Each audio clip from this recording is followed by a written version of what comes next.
Students, today our topic is class 12th geography subject chapter number 8 विनिर्माण उद्योग। तो आज इस चैप्टर में हम भारत में चीनी उद्योग के विकास, महत्व और समस्याओं के बारे में बात करेंगे।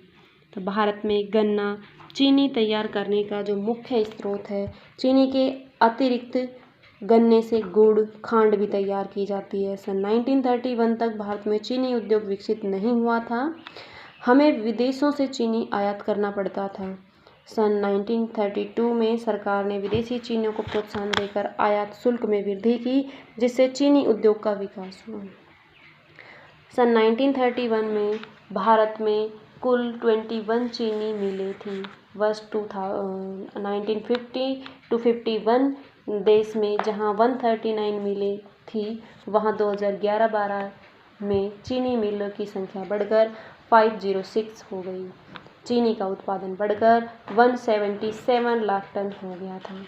भारत में विश्व का सबसे अधिक गन्ना उत्पन्न होने के बावजूद भी चीनी के उत्पादन में हमारा क्यूबा के बाद दूसरा स्थान है।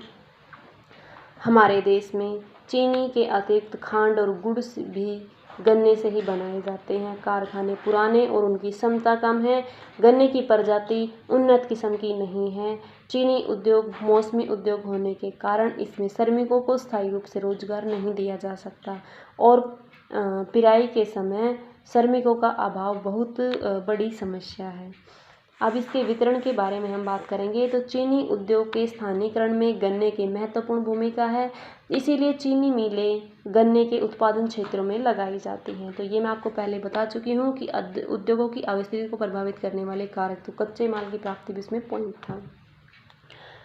तो गन्ना भारी होने के कारण इसका जो परिवहन खर्चा वो अधिक आता है, इसीलिए भारत में लगभग 90% जो चीनी देश के 6 राज्यों में उत्पन्न की जाती है। ये राज्य हैं महाराष्ट्र, उत्तर प्रदेश, बिहार, आंध्र प्रदेश, तमिलनाडु और कर्नाटक।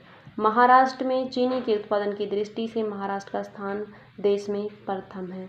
देश की लगभग 37% जो चीनी उद्योग है महाराष्ट्र राज्य से ही उत्पन्न में है और यहाँ पे चीनी भी अधिक उत्पन्न की जाती है, जबकि मिलों की संख्या 119 है, 119। महाराष्ट्र में अहमदनगर, कोल्हापुर, पुणे, सातारा, सोलापुर, औरंगाबाद और सांगली राज्य इसकी चीनी की मिलें हैं। उत्तर प्रदेश आता है सेकंड नंबर पर। चीनी की मिलें की संख्या की दृष्टि से उत्तर प्रदेश दूसरा स्थान है। इस राज्य में चीनी मिलें 2 क्षेत्रों में फैली हैं। गंगा यमुना के दोआब क्षेत्र में, जहाँ पे सहारनपुर, मेरठ, मुजफ्फरनगर और गाजियाबाद हैं। दूसरा क्षेत्र हमारा तराई क्षेत्र है, जो गोरखपुर, बस्ती, देवरिया, सीतापुर और फैजाबाद है। थर्ड नंबर पे हमारा आंध्र प्रदेश है। यहाँ पे इसकी जलवायु उत्तम होने के कारण यहाँ गन्ना अधिक उत्पन्न किया जाता है, लेकिन वाणिज्य फसलों में रुचि लेने के कारण पिछले कुछ वर्षों से यहाँ गन्ने का उत्पादन घटा है। आंध्र प्रदेश में विशाखापट्टनम, पूर्वी तथा पश्चिमी गोदावरी, कृष्णा और हैदराबाद, चित्तूर आदि जिलों में चीनी की मिलें हैं। पॉइंट नंबर 4 पे कर्नाटक में 11 चीनी की मिलें हैं। वो कहाँ पे हैं? वो बेलगांव, रायचूर और हापेरट, पावपुरा, गंगावती और कोलार में हैं।